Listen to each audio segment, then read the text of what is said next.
안녕하세요. 법원의 시간입니다. 조희경 기자, 되게 저희 3주 만이죠? 네, 3주 만입니다.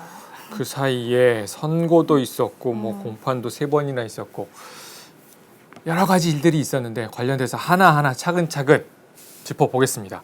자, 일단 뭐라고 해도 제일 관심이 있었던 거는 조범동 씨 1심 선고가 선고. 있었죠. 6월 30일에 일단 조범동 씨가 선고를 받았는데 징역 4년에 벌금 5천만 원, 실형을 선고받았어요. 근데 이제 이 실형 관련된 부분은 기본적으로는 본인 개인 범죄에 비슷한 게 해당되는 부분이 많더라고요. 그렇죠. 이 조 씨가 받았던 혐의가 무려 21개 정도인데 그중에 20개 정도에 대해서는 유죄 또는 일부 유죄가 다 인정이 됐어요. 그래서 개인 범행, 횡령, 배임, 자본시장법 위반, 주가 조작 이런 것들은 거의 대부분 인정이 됐다고 봐야 됩니다.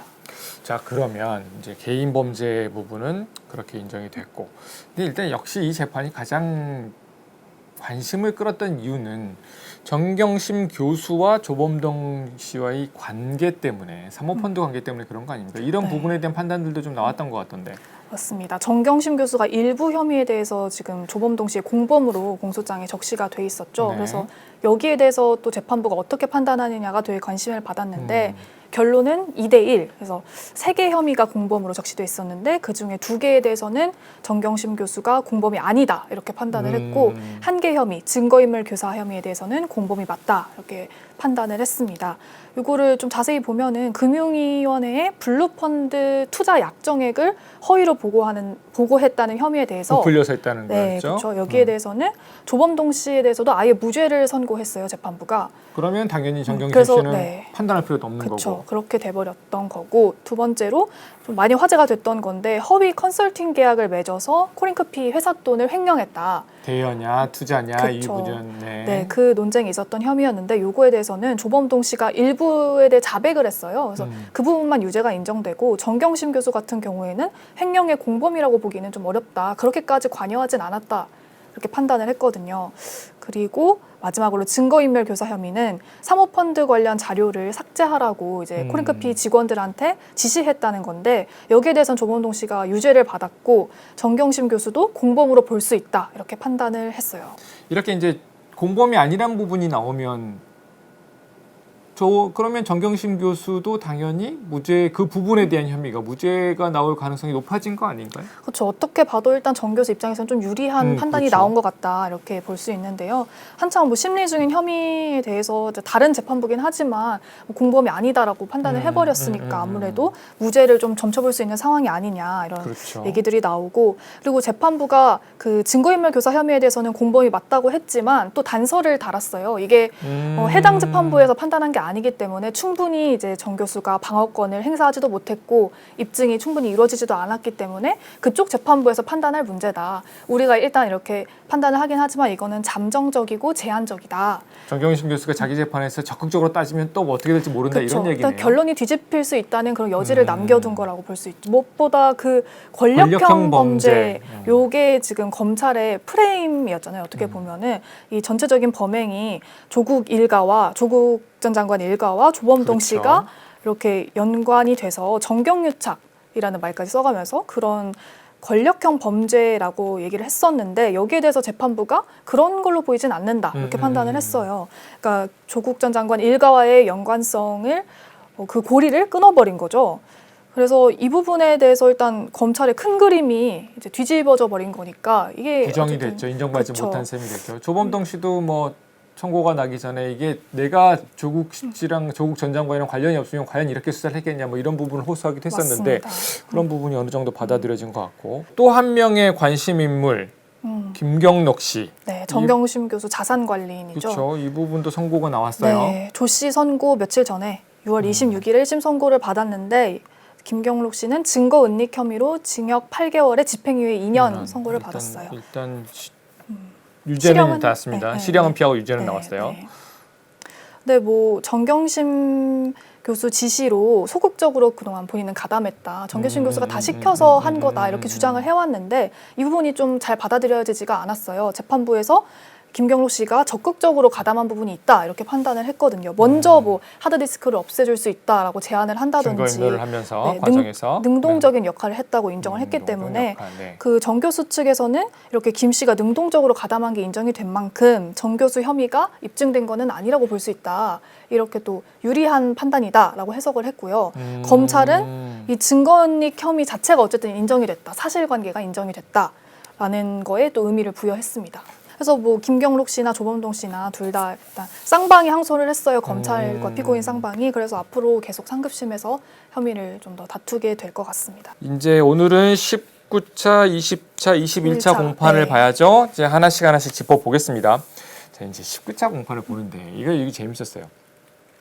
재판부가 이번 재판부의 특징인지 모르겠는데 이게 뭘 되게 요구를 많이 하는 듯한 이거 모자라지 않느냐 이렇게 네. 그리고 중간에 막 정리도 하고 이런 거다. 이번에도 그런 장면이 있었던 것 같아요. 19차 공판에서. 맞아요. 검찰 공소장에 좀 허점이 있다라고 하면서 마치 선생님처럼 이런 부분은 좀 고쳐야 되지 않겠느냐라고 지적을 했거든요. 이게 중요한 게 일단 디테일이 좀 빠졌다는 거예요. 그래서 펀드 운용 현황 보고서가 이전에 계속 논란이 됐었는데 네. 그 정 교수가 투자했던 그 사모펀드의 보고서 이거를 이제 청문회 전국에서 이걸 바꿔달라, 내용을 바꿔달라고 그렇죠. 지시했다는 혐의를 받고 있잖아요. 근데 그렇죠. 도대체 그러면 정경심 교수나 조국 전 장관이 언제 어디서 누구한테 이걸 어떤 방법으로 어떻게 고쳐달라고 지시를 했다는 거냐. 주장만 있지 뒷받침이 안 돼 있다 뭐 이런 얘기 구체적인 비슷하네요. 그 네. 내용이 좀 불분명하니까 추가를 해달라라고 얘기를 했어요.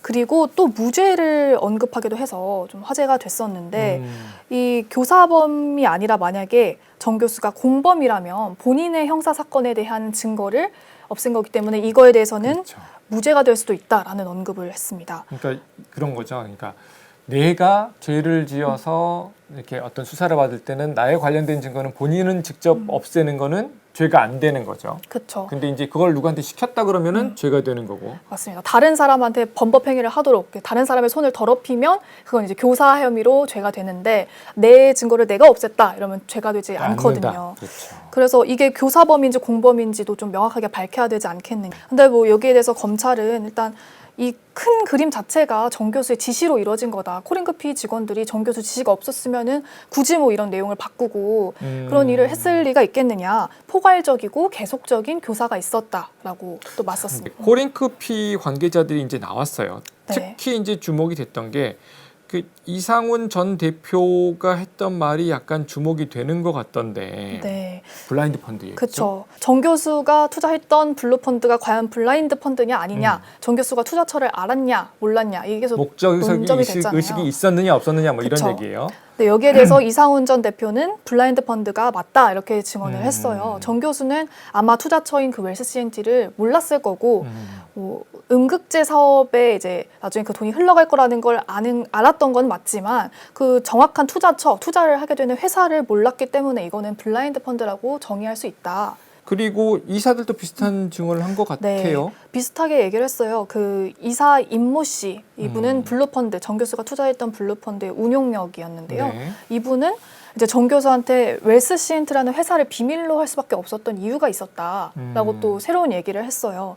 당시에 그 기업의 투자를 결정하기 전에 실사를 나갔는데 임모 씨, 뭐 이상훈 전 대표, 다른 이사 이모 씨 이렇게 3명에서 실사를 나갔는데 그 회사가 되게 비전도 없고 가용 현금 또한 20만 원 정도밖에 안 되는 굉장히 부실한 회사였다는 거예요. 그래서 이분들은 그 실사를 나갔다 와서 조범동 씨한테 이 투자하면 안 되는 회사다. 투자 부적합 회사다. 한마디로 얘기하면 네. 정경심 씨한테 이 회사 이름 가르쳐줬으면 정경심 씨가 투자 안 했을 거예요. 지금 이 그쵸. 얘기인데 그렇게 얘기를 했었다는 거죠. 정경심 씨 사기당한 건가요? 그래서 변호인이 좀 재밌는 표현을 쓰기도 했어요. 네. 그러니까 정경심 교수가 어떤 배에 올라탔는데 무슨 배인지도 모르고 탔다. 근데 그 배가 엉터리였다. 만약에 그런 배인 줄 알았으면 우리 타지도 않았을 거다. 이런 얘기를 했어요. 한마디로 뭐 모른 채 좀 당했다라는 얘기죠. 조범동 씨가 이 설계해놓은 그림에서 정경심 교수는 뭐가 뭔지도 잘 모르고 올라탔는데 그게 알고 보니까 뭐 이런 부실한 회사였다라는 주장이에요. 20차 공판에서는 조국 전 장관이 증인으로 나오느냐는 부분에 네. 대해서 그걸 가지고 또 한참 공방이 있었어요. 네, 네. 일단 이전에 이제 신청을 했고 재판부가 한참 고민을 하다가 검찰의 신문사항을 미리 받아보고 결국 판단을 한 게 증언 거부권이 있는 건 맞다. 근데 그렇다고 해서 아예 출석까지 하지 않을 수 있는 건 아니다. 우리는 신문할 필요가 있다고 판단했다. 조국 전 장관 불러야 된다. 이렇게 얘기를 했거든요. 근데 변호인은 여기에 정식으로 이의 신청을 했어요. 그러니까 이 조국 전 장관의 그런 정치적 지위나 이전에 장관이었던 그런 걸 생각해 보면은 여기 증인석에 앉으면 사실상 증언을 강요당할 수밖에 없다. 증언 거부권이 있다고 하지만 아무 말도 안 할 수 있겠느냐. 그리고 그 부인 앞에서 본인과 가족에 관한 얘기를 한다는 게 이게 인권 침해 소지도 있다라고 이렇게 강하게 반발을 했습니다. 인권 침해까지. 이 재판부는 결국 뭐 이의 신청도 받아들이지 않고 이게 오히려 조 전 장관이 나와서 유리한 얘기를 또 적극적으로 할 수 있는 기회를 주는 거 아니냐. 조 전 장관이 뭐 법정 가서 얘기하겠다, 수사 그렇죠. 과정에서 얘기 안 하겠다 이런 것도 네. 있었어요. 그 부분도 고려가 됐어요. 검찰 조사 당시 이제 나는 검찰에서 얘기 안 하고 그렇죠. 법정에서 얘기하겠다 이렇게 조 전 장관이 말했다는 거거든요. 그러니까 이제 법정에 나와서 얘기할 기회를 주겠다라는 겁니다. 9월 3일에 부르기로 했습니다. 자, 그리고 이제 21차 공판으로 넘어갑니다. 자, 이번에 이제 또 정경심 교수의 페이스북 친구. 네. 또 지난번에 차명- 비용사가 나왔었는데 이번에는 그렇죠. 또 페이스북 친구가 차명 나왔어요. 계좌를 이제 빌려줘서 이제 한 증권 계좌 2개를 빌려줘서 이제 이름이 낯선가요? 선물 옵션 투자 관련된 걸 이제 뭐 이렇게 하게 했다. 네. 그런 길을 쳐줬다 뭐 이런 건데 어떤 식으로 증언을 했지요? 일단 정 교수가 실제로 이 페이스북 친구 이모 씨가 빌려준 증권 계좌 2개로 투자를 한 건 맞다고. 맞다. 사실관계 인정. 네, 사실관계는 인정했어요. 그거는 변호인 측에서도 인정하고 있는 부분이고 뭐 ETF 투자, 선물 옵션 투자 이런 걸 해왔는데 근데 그 목적이 중요한 거는 수익이 아니라 우리가 돈을 벌려고 하는 게 아니라 이거는 교육의 목적이었다. 그러니까 이 씨가 이렇게 매일매일 전화 통화로 오늘은 뭐 어떤 걸 매수하자 이런 걸 얘기를 하고 또 수시로 텔레그램으로 지금 들어가세요 뭐 이런 식으로 어떤 걸 구매하라고 지시를 하면은 이제 정 교수가 거기에 따라서 버튼만 눌렀다. 그 표현이 재밌었어요. 버튼만 누르는 역할. 그쵸. 이거였어요. 그리고 결정은 다 이 씨가 하고 정 교수는 버튼만 누르면서 이렇게 어떻게 투자를 해야 될지를 좀 가르쳐주는 그런 기회였다라는 거거든요. 그렇다선 치더라도 차명 계좌를 이용해서 정경심 교수가 수익이 나게 하면 뭔가 좀 미심쩍은 부분이 있지 않을까 싶은 생각도 드는데 어쨌든 남의 계좌로 투자를 한 거잖아요. 이러면 금융실명법 위반이 될 수 있고 어쨌든 투자했던 사실은 인정했으니까 변호인 측도 혐의는 적용될 수 있을 텐데 이제 다만 양형에 있어서 이게 교육 목적이었다는 점을 좀 감안을 해달라라는 거였죠. 그러면 이제 최대한 그걸 받아들여서 교육 목적이었다, 가르쳐주기 위한 거였다 이렇게 얘기하면 페이스북 친구니까 그런 거예요? 왜 그런 거예요? 재판부도 그걸 되게 궁금해했어. 이게 아무런 대가가 없었다는데 그렇죠. 대체 왜 이렇게 시간을 들여서 정 교수한테 가르쳐준 거냐. 그랬더니 이 씨는 남을 가르치면서 나도 배울 수 있기 때문에 그랬다. 그러니까 본인도 이제 주식 공부를 하고 선물 옵션 공부를 하는 사람이기 때문에 가르쳐주는 과정에서 본인도 많이 배웠다는 거예요. 일단은 선이다 이런 네, 얘기인데 그렇게 얘기를 했는데 검찰 시각은 좀 다르죠. 이게 그때 계좌를 개설했던 게 2019년 4월인데 당시가 그 이미선 헌법재판관이 청문회 전국이었어요 그때가. 근데 이제 본인과 남편 그 주식 투자 관련해서 좀 문제가 됐었거든요. 그래서 여론도 좀 안 좋았고 뭐 그런 상황들을 정 교수가 이제 이 씨랑 대화를 나눈 걸로 보이는 정황 그리고 본인의 자산 관리인과 얘기를 나눈 정황 이런 걸 들면서 이거 봐라 이 이미선 헌법재판관 사태를 보고서 정 교수가 그럼 이제 차명으로 투자를 해야겠다고 결심을 하고 먼저 계좌를 빌려달라고 제안한 게 아니겠느냐 이런 또 그런 주장을 했습니다 검찰은. 어쨌든 이 부분이 하여튼 정경심 교수가 돈을 투자하고 막 이런 과정에 대한 위법성 불법성 계속 따지고 있는 거고요.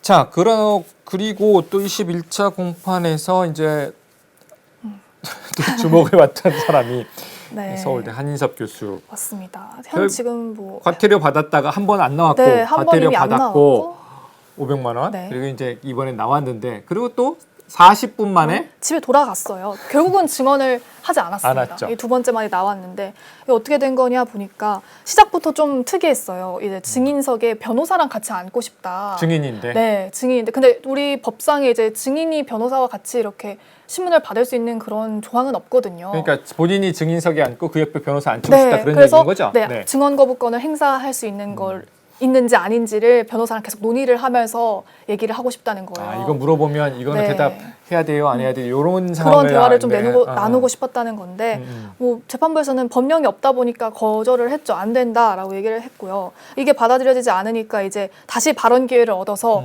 내가 증언을 거부할 수밖에 없는 사유를 한 5분 정도 한인섭 교수가 얘기를 했어요. 근데 그 주요 내용은 이제 본인이 피의자의 위치에 있다는 거예요. 피의자 증인이 굉장히 일반 증인보다 취약하다. 검찰에서 네, 계속 조사를 받았던 사람이다 내가. 네, 눈치를 볼 수밖에 없고 이게 내가 언제 또 기소가 될지도 모르는 일인데 지금 한인섭 교수 같은 경우에는 그 조국 전 장관 자녀 인턴십 그 확인서 발급 의혹 관련해서 검찰 조사를 받았던 거죠. 네. 그래서 그 부분에 있어서 본인이 불이익을 당할 수도 있다라고 한마디로 주장을 얘기하면 한 거예요. 내가 이렇게 얘기했는데 그게 검찰에서 보고 이것 봐라 이런 부분도 있었어 이렇게 해서 증거로 증거로 가져갈 수 해서 있다. 그래서 기소할 수도 있고 이렇다는 얘기인 거죠. 검찰이 실제로 편법적으로 지금 나를 증인석에 앉혀서 그걸 통해 증거를 얻으려고 한다라고 주장을 하기도 했어요. 근데 뭐 이렇게 논란이 있다가 결국 변호인이 예전에 부동에 있었던 그 한인섭 씨 진술 조서에 동의를 하면서 그러니까 검찰에서 네. 말했던 걸 그냥 증거로 씁시다. 그냥 쓰고 이제 문제를 해결하자 이렇게 해서 결국 증인 채택이 취소가 됐습니다. 결론적으로 돌아갔죠. 그래서 40분 만에 가셨는데 네. 이 변호인들이 또 재밌게 얘기를 했더라고요. 감동적이었다. 감동적이라고까지 표현을 했는데 아주 유익한 시간이었다. 이게 법조인들한테 어떻게 보면은 증언 거부권의 교과서처럼 법학자께서 법학자로서 얘기를 해주셨다. 앞으로 이런 부분을 우리 사법 현실에 반영을 해야 되지 않겠냐 이렇게 얘기를 했어요. 그리고 또 주목할 만한 부분이 기자들이 이렇게 질문을 했거든요. 앞으로 만약에 조국 전 장관이 증인으로 나왔을 때도 이런 논리를 똑같이 적용할 수 있을까요? 라고 물어봤더니 아직 결정된 건 없다면서도 이게 뭐 이 논리가 앞으로도 계속 유효하지 않겠느냐. 앞으로 나올 주요 증인들에도 의미가 있을 수 있다라고 살짝 여지를 뒀어요. 뒀네요. 그래서 혹시 또 조국 전 장관이 나왔을 때 이렇게 증언 거부권 관련해서 또 같은 얘기를 할 수 있을지 한번 지켜봐야 될 것 같습니다. 동양대 조교 이 굉장히 화제가 여러 번 됐었고 그쵸. 증언도 이미 한 번 했고 근데 이제 밖에서 또 이제 유튜브랑 또 네, 유튜버 빨간 빨간아재와 인터뷰를 하는 바람에 하면서 네, 좀 다시 더 또 자세한 얘기를 하면서 이제 다시 논란이 되고 그래서 이제 또 다시 불렀어요. 네, 두 번째로 증인 출석을 한 거죠. 유튜버와 인터뷰를 했을 때 이제 검찰이 그 동양대 PC를 이미 제출 받아가는 과정에서 좀 강압적으로 했다. 강제로 진술서를 쓰게 했다는 식으로 얘기를 했어요. 그래서 다시 불러서 사실관계를 확인을 한 건데 법정에서도 비슷한 얘기를 했어요. 그 검찰이 뭐 관리자가 관리도 못하는데 징계를 줘야 되겠다 이렇게 말을 해서 본인이 학교에서 징계를 받을 수 있지 않을까 하는 두려움에 그런 쫄았군요. 걱정에 네. 검찰이 원하는 대로 진술서를 쓸 수밖에 없었다. 저 진술서가 사실 내 본심, 내심은 아니다라고 또 얘기를 했고 본인은 PC 관리자가 아니다. 그래서 PC를 검찰에 넘겨줄 권한도 없다고 생각했다. 또 당시에 이제 임의 제출이 아니라 압수수색인 줄 알고 그냥 협조를 한 거지. 만약에 임의 제출인 줄 알았으면은 그렇게 주지 않았을 거다. 근데 이제 그에 비해서 이제 당시에 이제 동양대 강사 휴게실에서 정경심 교수의 PC를 검찰이 이렇게 가져갈 때 두 사람이 있었단 말이죠. 이 네. 조교 말고 행정지원처장 그 정모 씨가 있었는데 이분도 다시 나온 거잖아요. 네, 이분 또 같이 불려 나왔어요. 그래서 이제 진술을 좀 대조를 해보자 하는 취지로 다시 나오신 건데 이분은 완전히 다른 증언을 했죠. 그런 대화를 한 기억이 없다. 분위기 좋았다. 징계니 뭐니 이런 운운하는 대화는 기억이 안 나고 오히려 조교 김 씨가 검찰한테 뭐 음료수도 주고 뭐 사탕이나 과자도 주고 이렇게 좀 분위기가 좋았는데 무슨 얘기냐 이렇게 완전히 얘기했거든요. 상반된 그쵸. 증언이었어요. 그래서 그런 증언이 나오니까 이제 김조교는 울먹이면서 아 진짜 있었던 일이 맞다. 좀 이렇게 당황하는 모습을 보이기도 했죠. 달래기도 했죠. 그래서 재판부에서도 너무 상심하지 말라. 사람의 기억이라는 게 얼마든지 또 달라질 수 있으니까 너무 이번 일로 충격을 받지 않았으면 좋겠다라고 또 위로를 하기도 했습니다. 알겠습니다.